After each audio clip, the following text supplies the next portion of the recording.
sin más, entramos al tema y el tema que nos reúne esta noche es para hablar sobre patología difusa del tiroides. ¿Por qué el ultrasonido? El ultrasonido es un procedimiento no invasivo, que es inocuo, muy bien tolerado por el paciente, no requiere ningún tipo de preparación, sedación ni inmovilización. Hay buena definición de las estructuras anatómicas, no presenta ningún tipo de contraindicación, es un estudio relativamente de bajo costo y todo esto lo hace una excelente herramienta para evaluar al paciente una vez que hemos hecho nuestra evaluación clínica. Vamos a hacer un breve recuento de la embriología porque, como vamos a ver, es un órgano muy, muy importante. De hecho, es el primer órgano en desarrollarse. El primordio tiroideo viene de un engrosamiento del endodermo. Más o menos a los 22 a 30 días forma un divertículo que desciende adherido a la faringe. Y a la séptima semana se va a ubicar aproximadamente entre el tercer y sexto anillo traqueal. En la semana 11 ya hay formación de coloide y para el tercer mes de vida intrauterina ya hay producción de hormona tiroidea. ¿Verdad? Entre las semanas 10 a 13 se forman proteínas específicas esenciales, tiroglobulinas, peroxidasa. Si esto falla, entonces va a dar lugar a la dishormonogénesis. Para la semana 20, el eje hipotálamo-hipófisis ya es funcional. Entonces, aquí en este ejemplo, vemos cómo ella se origina, ¿verdad? En el foramen ciego, en la base de la lengua, desciende por este que es el conducto tirogloso para llegar a su posición definitiva anterior a los anillos traqueales, como podemos apreciar acá. Desciende por delante del ioides y por delante del cartílago cricoides. Está ubicada entonces en el compartimiento infraioideo, en la región mediana y anteroinferior del cuello. Ella recibe su nombre de tiroides porque Wharton, que es un anatomista y es el que la describe, le da este nombre porque le parece al escudo que utilizaban los griegos y este es lo que significa la palabra tiroides. Sus relaciones anatómicas son medial con laringe y tráquea. Anterolateral a cada lóbulo vamos a estar las estructuras musculares, el esternoioideo, esternotiroideo, homoioideo y los músculos esternocleidomastoideo. Posterior a la misma están las paratiroides y el músculo largo del cuello. Es importante tener en cuenta que posterior al lóbulo izquierdo va a estar el esófago. Esto es importante que siempre lo recordemos en nuestra interpretación. ¿Cómo lo examinamos? El tipo de transductor, transductores lineales de alta frecuencia, hoy en día transductores de banda ancha, lo cual permite, ¿verdad?, de utilizar o jugar con las frecuencias de acuerdo con el grosor del panículo adiposo, si es una persona obesa, y hay personas que tienen panículo adiposo aún siendo muy delgadas, con el objetivo de tener una buena definición desde piel, celular subcutáneo, la glándula tiroides en todo su espesor. Y aquí vemos en este ejemplo el esófago. La anatomía la podemos definir, esto es en un niño, los músculos, el esternotiroideo, el esternoioideo, el esternocleidomastoideo más lateral, y posterior el músculo largo que está a ambos lados. Entonces, la vascularización va a estar dada fundamentalmente por la tiroidea superior, que es rama de la carótida externa, o de la carótida común. Y la tiroidea inferior, que es rama del tronco tirocervical, o puede ser también rama de la subclavia. Son variantes normales que podemos encontrar. El diámetro más confiable cuando evaluamos la tiroides viene siendo el diámetro anteroposterior. ¿Okay? Y generalmente este va a oscilar entre 1.5 a 2 centímetros con un espesor del istmo no mayor de 4 milímetros. Las características, el patrón ecográfico es un patrón homogéneo, granular fino, con aspecto cóncavo del contorno anterior. Esto es importante tenerlo en cuenta porque hay veces que no vemos mucho aumento, pero ya simplemente esta modificación en su forma nos orienta a que algo puede estar ocurriendo.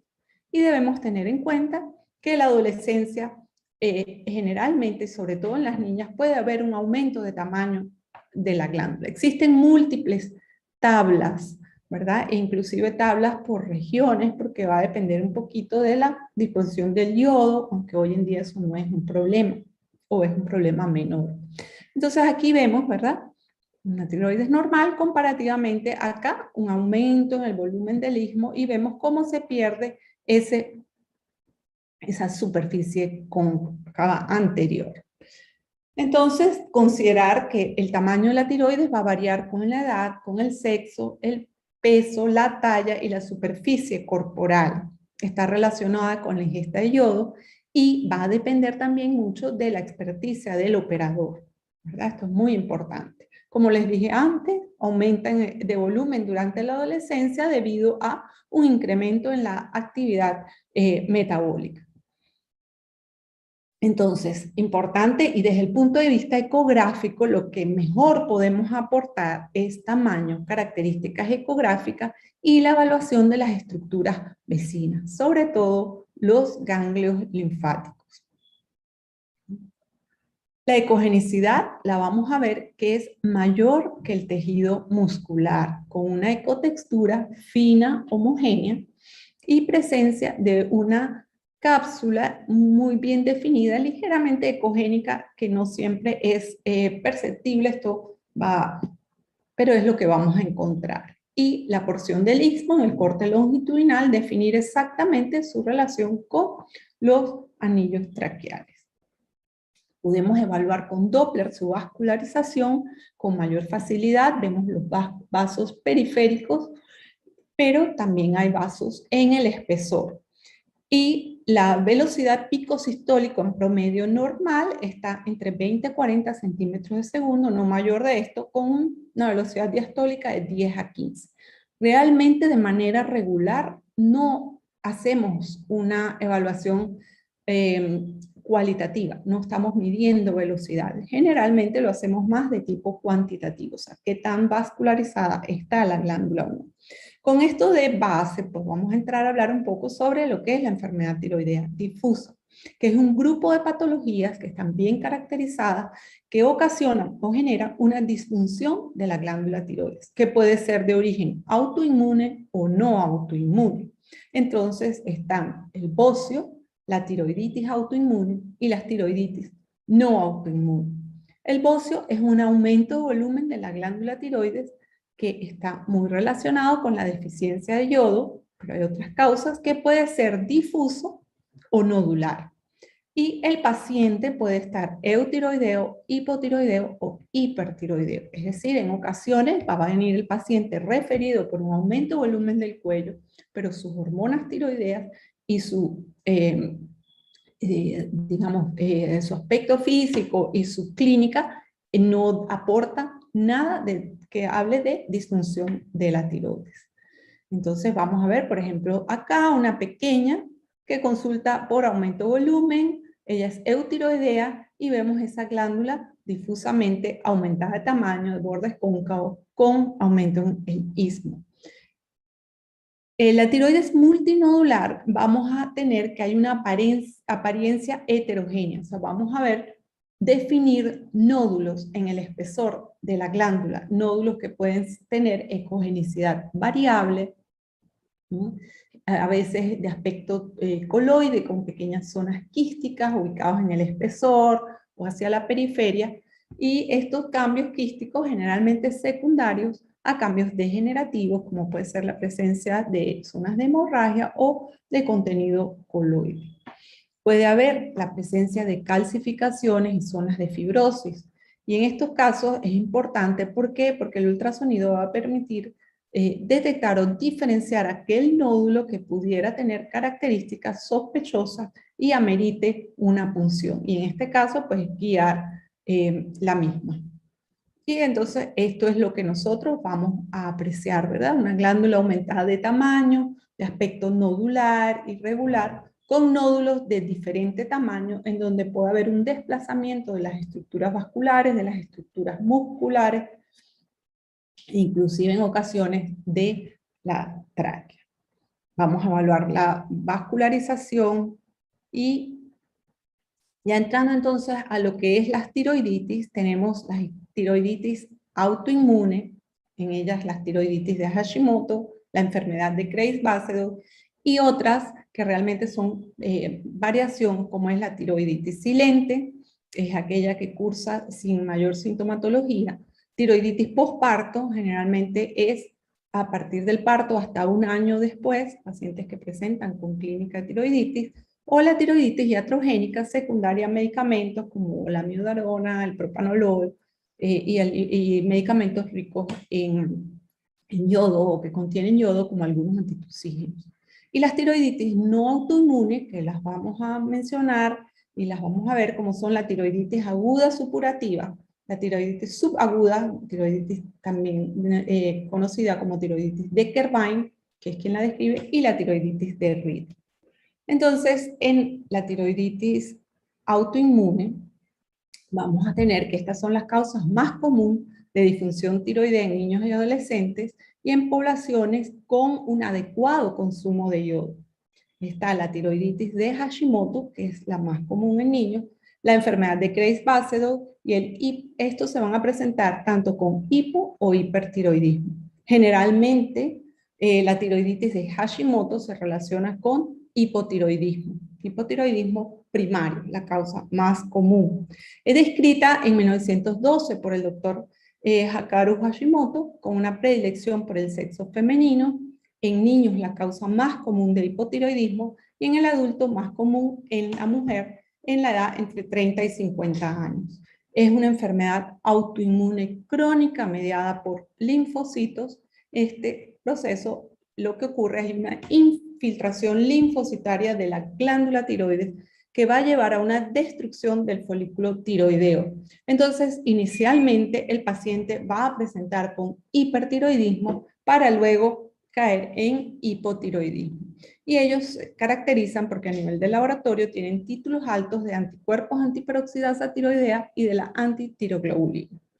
La clínica es la clínica característica del hipotiroidismo y como médicos que somos y nuestra formación clínica, tenemos que evaluar todo esto en el paciente porque es importante para nuestra interpretación de las imágenes. Nosotros vamos a unir lo que el paciente refiere o lo que el médico tratante refiere y nosotros confirmamos con los hallazgos que vamos a ir observando. Entonces, estos pacientes generalmente van a referir ganancia de peso, caída del cabello, fragilidad de las uñas, resequedad de la piel, depresión, irregularidad menstrual y poco tolerancia al frío.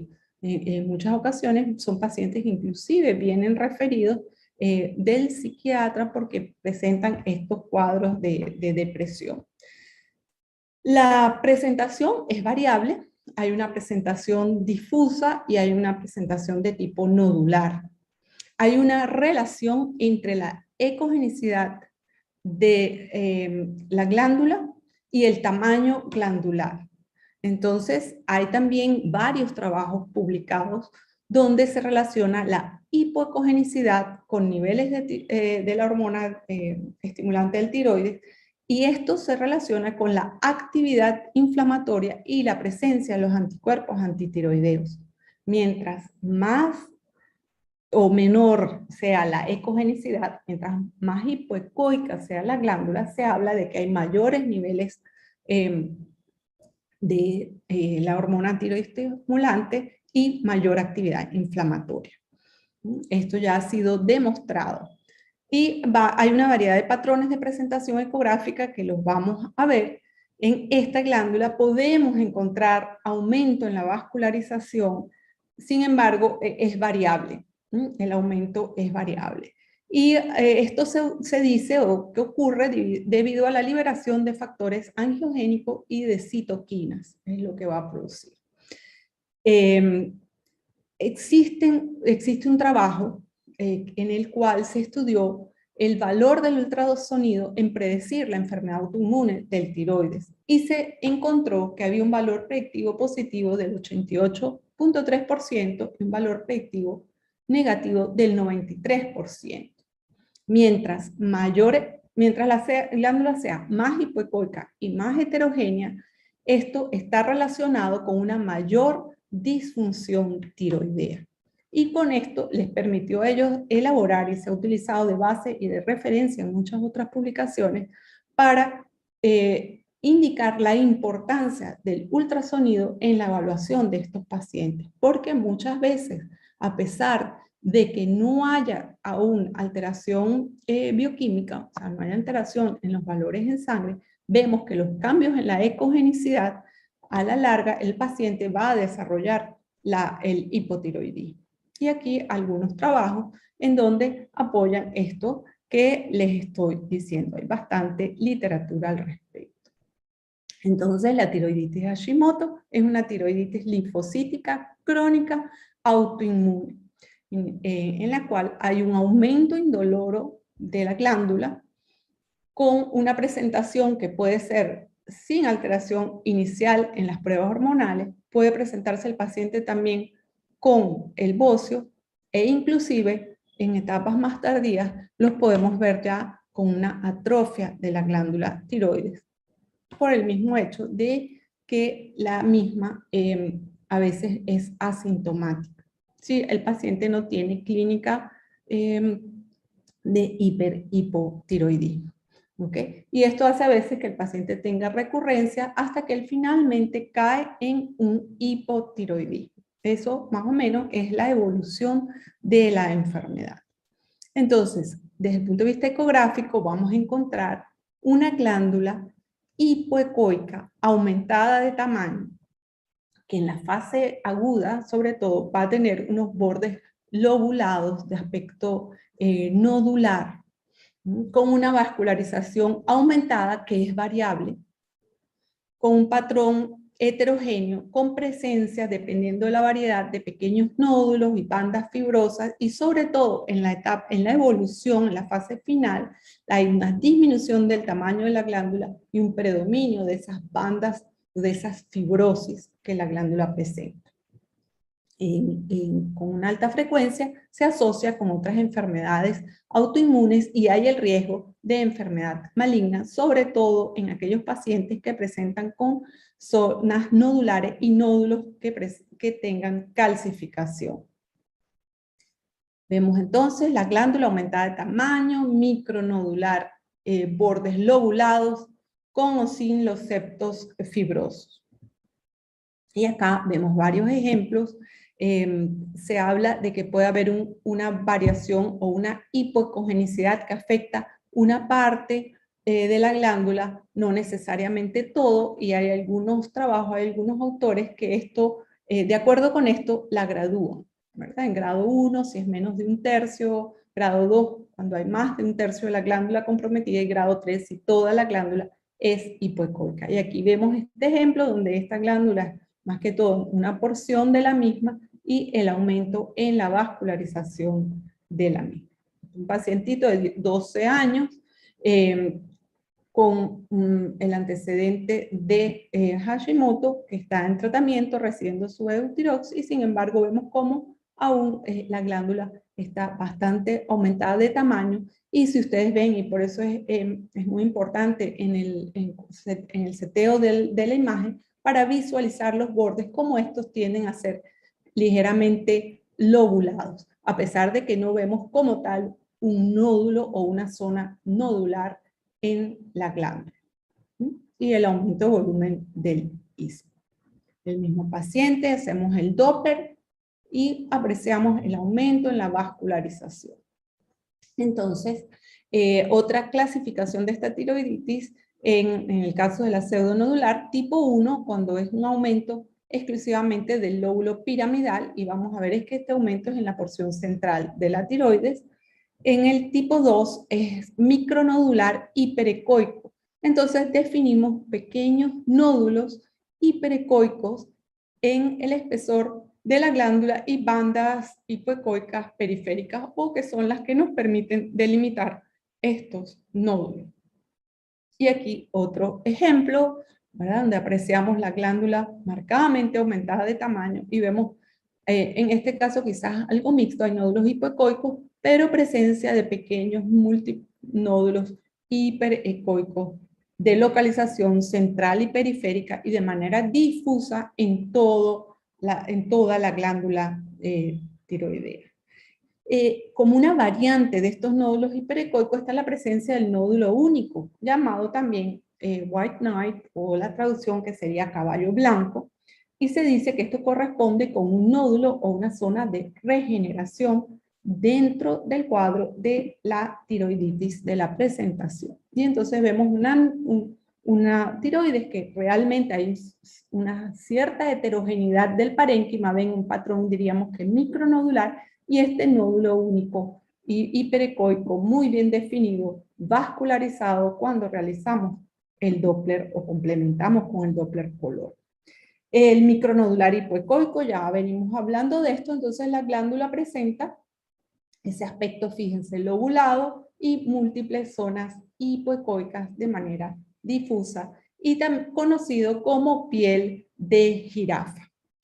Y se atribuye pues a estas bandas hipoecoicas, perdón, nódulos hipoecoicos con bandas de mayor ecogenicidad periféricas. El tipo 4 es el tubérculo de Zuckerland, que realmente corresponde a un lóbulo de la tiroides que se hipertrofia y lo vemos rodeado de tejido hiperecoico o fibrosos generalmente ubicados en la parte posterior, puede ser superior o inferior en relación con las glándulas paratiroides. Un ejemplo en esta paciente de 41 años y vemos esa glándula nodular predominantemente hipoecoica, ligeramente reducida de tamaño, aunque el volumen esté normal, pero es una glándula que tiene un aspecto hipotrófico. Y aquí podemos apreciar cómo existe algo de vascularización que generalmente lo vamos a encontrar es en las bandas estas de tejido fibroso que rodean las zonas nodulares que observamos. Este otro paciente en la cual ya ella tiene realmente una atrofia, es una paciente hipotiroidea y fíjense el volumen de esta glándula es de 3.5 cc. Aún hay vascularización muy escasa y solamente en ese componente hiperecoico y hacia la periferia. Entonces, marcada disminución de volumen, fíjense que sacamos el volumen y el total de la glándula es 1.2 cc. Esa es la evolución que vemos en estos casos. A pesar de lo pequeña, fíjense que podemos definir estructuras vasculares. Entonces, de una glándula marcadamente hipoecoica, nodular o discretamente hiperecoica nodular a una glándula pequeña, marcadamente hipoecoica con bandas fibrosas. Luego tenemos la enfermedad de Graves-Basedow, que es una enfermedad autoinmune en la cual generalmente está asociado a una historia familiar. Y aquí lo que está ocurriendo es que hay una gran producción de anticuerpos que actúan sobre los receptores de la hormona estimulante del tiroides, la TSH, y entonces ellos lo que van a ocasionar es una elevación muy importante de la hormona tiroidea, del T4, y esto va a presentar entonces el paciente con clínica de hipertiroidismo. Es la causa más común de hipertiroidismo endógeno, con una predilección igualmente por el sexo femenino, con una incidencia entre los 20 y 50 años. Y estas pacientes sí vienen con una clínica de bocio, exoftalmos, mixedema pretibial, con alteraciones en el laboratorio, aumento del T3, el T4 y una disminución del TAS, de la hormona tiroideo estimulante del TSH serio. También pueden haber anticuerpos antiperoxidasa y antitiroglobulina, pero nunca con los niveles que vamos a ver en el Hashimoto. Entonces la clínica, pérdida de peso, el exoftalmos, que a veces es muy evidente, inclusive en ocasiones vemos que el paciente ingresa al consultorio y ya cuando lo vemos nos estamos dando cuenta que él está hiperactivo, inquieto, ¿verdad? Tienen poca tolerancia al calor, son ansiosos, presentan taquicardia, se quejan de temblores y pues tienen ese cuello aumentado por el bozo. Aquí vamos a ver también un aumento difuso y simétrico de la tiroides que incluye al istmo. En ocasiones en el Hashimoto el istmo no se ve tan aumentado, pero aquí no hay duda que él va a estar aumentado, con unos bordes que pierden la convexidad, son unos bordes más que todo tipo convexos y no cóncavo, perdemos esa concavidad que teníamos, ¿verdad? Pero son más rectos, no son tan nodulares como los que describimos anteriormente. Y el patrón es un patrón hipoecoico heterogéneo, y quizás lo más impactante cuando hacemos este estudio es el aumento en la vascularización, que no solamente vamos a ver un aumento en la cantidad de vasos, en el número de vasos, sino que vamos a evidenciar la presencia de shunts, vamos a ver vasos con aliasing, y es lo que se conoce con el nombre de infierno tiroideo. Y en este caso, la actividad inflamatoria realmente no tiene una correlación con la función tiroidea. Es una niña que la traen por un aumento súbito de volumen de la glándula tiroides y con una clínica de inquietud y mucha intranquilidad. Y cuando hacemos el Doppler, fíjense cómo esa glándula, ¿verdad? Como si prendiéramos un arbolito de Navidad completamente llena de color, múltiples vasos, y vemos la cantidad de aliasing que presentan por lo que ocurre acá, que vamos a encontrar si unas altas velocidades de flujo, si isolamos estos vasos. Con mayor frecuencia hacemos la evaluación de la arteria tiroidea inferior. En la etapa inicial va a ser una glándula grande o normal, pero generalmente hay un aumento de volumen, y en etapas tardías pues ella puede estar hipovascular y pequeña. Estos pacientes pueden presentar periodos de remisión y reactivación del proceso. Entonces la glándula a veces puede reducir de tamaño, inclusive la ecogenicidad normalizarse, y luego nuevamente aumentan de volumen, se vuelve hipoecoica y con un alto flujo vascular, haciendo esas crisis de hipertiroidismo. Aquí una paciente, 32 años, y fíjense que lo más evidente, ¿verdad? En el Hashimoto podemos ver aumento en la vascularización, pero quizás esta es la gran diferencia con respecto entre ambos procesos. La gran aumento en la vascularización en el CRES base. Glándula aumentada de tamaño, aumento en el istmo, aspecto lobulado, hipoica heterogénea. Realizamos el Doppler, este es un paciente que estaba en tratamiento, aumento en la vascularización y un aumento en las velocidades, ¿verdad? Otro ejemplo, y vemos esto que realmente es impresionante. Todo el espesor de la glándula está aumentado en su vascularización. Esta es otra paciente con una historia de 10 años de hipertiroidismo en tratamiento, y actualmente ya la refieren en sus controles actualmente a hipotiroidea, ¿verdad? Y vemos cómo la vascularización de la glándula ha disminuido de manera importante.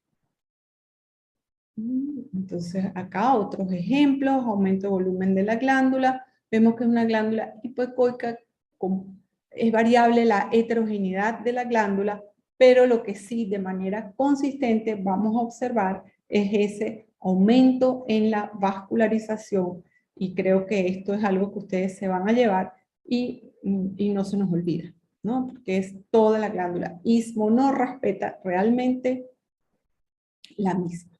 Y ya en etapas, digamos, de evolución de la paciente, pues puede haber una disminución con una atrofia de la glándula, poca vascularización, prácticamente nula, y una glándula que, fíjense, se vuelve bastante ecogénica.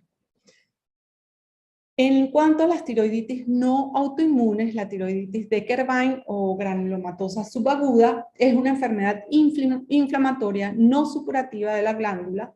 Su etiología se dice que relacionada con procesos infecciosos de vías respiratorias, generalmente procesos virales, mayor frecuencia en la mujer, y produce generalmente dolor, un dolor de tipo agudo. Y se dice que es una exposición a antígeno tiroideo secundario a un daño celular inducido por el virus. Es un proceso generalmente autolimitado y con mucha frecuencia el paciente consulta es por dolor, eso es el principal síntoma, aumento de volumen, ¿no? Muchas veces comienza de un lado y a las horas o a las 24 horas está en el otro lado, con sensación de fiebre, dificultad para tragar, mucho dolor. Puede haber clínica de hipotiroidismo transitorio y la presencia de inflamación de los ganglios. Y entonces el paciente consulta porque hay un aumento inicialmente en un lado, posteriormente en el otro, y cuando este aumenta, el otro va reduciendo. Y lo característico de esto es que son zonas mal definidas, generalmente subcapsulares. Al Doppler, la evaluación Doppler, vamos a encontrar que ellas son generalmente avasculares y vamos a encontrar ganglios inflamatorios en las cadenas laterales, raro que los veamos pretraqueales, con una fase de recuperación que va de 3 a 5 meses.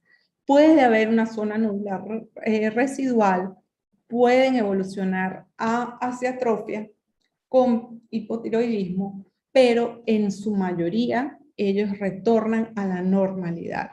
Y esto hace difícil el seguimiento porque como el paciente ya se siente bien, generalmente no regresa a un control, ¿verdad? No hace una continuidad del estudio. Este es un ejemplo de una paciente que inicialmente hubo algo de dolor en el lado izquierdo, pero el dolor y el aumento de volumen en el lado derecho la llevó a consultar y la disfagia y el hallazgo es esto. O sea, una zona hipoecoica, fíjense, bordes mal definidos que realmente por imagen, sin saber la clínica, nosotros pensaríamos que esto es algo realmente de aspecto sospechoso y maligno, pero la clínica pues nos está diciendo que el hallazgo ecográfico no es de preocupación, pero que sí es importante el seguimiento para nosotros corroborar que esto desaparece y el tejido regenera, y si queda un nódulo residual, qué características tiene el mismo. Es muy, muy importante. Otro ejemplo, entonces vemos glándula aumentada de tamaño y aquí vemos los múltiples ganglios de tipo inflamatorio, de tipo reactivo en las regiones laterales del cuello. En cuanto a la tiroiditis aguda supurativa, es un proceso raro, generalmente ocurre es en niños y sobre todo en varones con una relación 10:7, más común del lado izquierdo, inicio brusco, fiebre, dificultad para tragar y con el antecedente de infección de las vías respiratorias.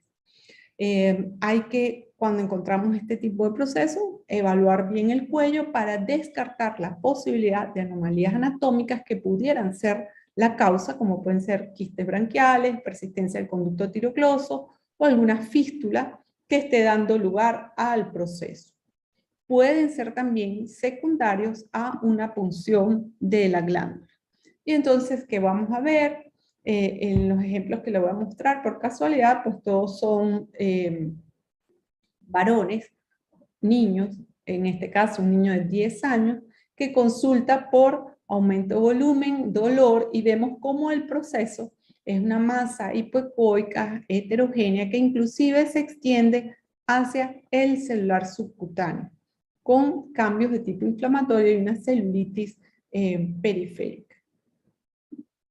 Acá otro ejemplo, está la glándula y vemos esta zona heterogénea que se extiende con compromiso del celular subcutáneo periférico a la glándula. Importante tener en cuenta que pueden haber nódulos malignos en la evaluación, que ya la aproximación pues va a ser diferente, que estos van a ser hipoecoicos, de bordes mal definidos, ausencia de halo, presencia de microcalcificaciones, presencia de flujo vascular intranodular, que estos son características que ya nos van a decir que estamos ante un proceso de otra etiología, y el rol del ultrasonido consiste en esto, en nosotros poder definir y orientar las imágenes que vamos observando. La tiroiditis de Riedel, que les debo imagen porque esto realmente no he tenido un caso, pero bueno, es una tiroiditis en la cual hay una gran fibrosis y son glándulas pequeñas, difícil, duro encontrar o que las veamos nosotros por ultrasonido. El rol del ultrasonido, confirmar la presencia de tejido tiroideo, evaluar su morfología, su vascularización, importante el tamaño de la glándula. El ultrasonido es muy preciso en evaluar la ecogenicidad y la textura de la glándula tiroides, definir sus márgenes, su vascularización, y esto va a permitir diferenciar patología difusa o nodular del tejido normal. Es importante, es una gran herramienta de pesquisa en pacientes con riesgo de cáncer de tiroides, nos permite evaluar los ganglios cervicales y nos permite hacer guía de procedimientos intervencionistas. Y entonces, con todo esto, espero pues haber cubierto lo que es la patología difusa. Les doy las gracias por la invitación.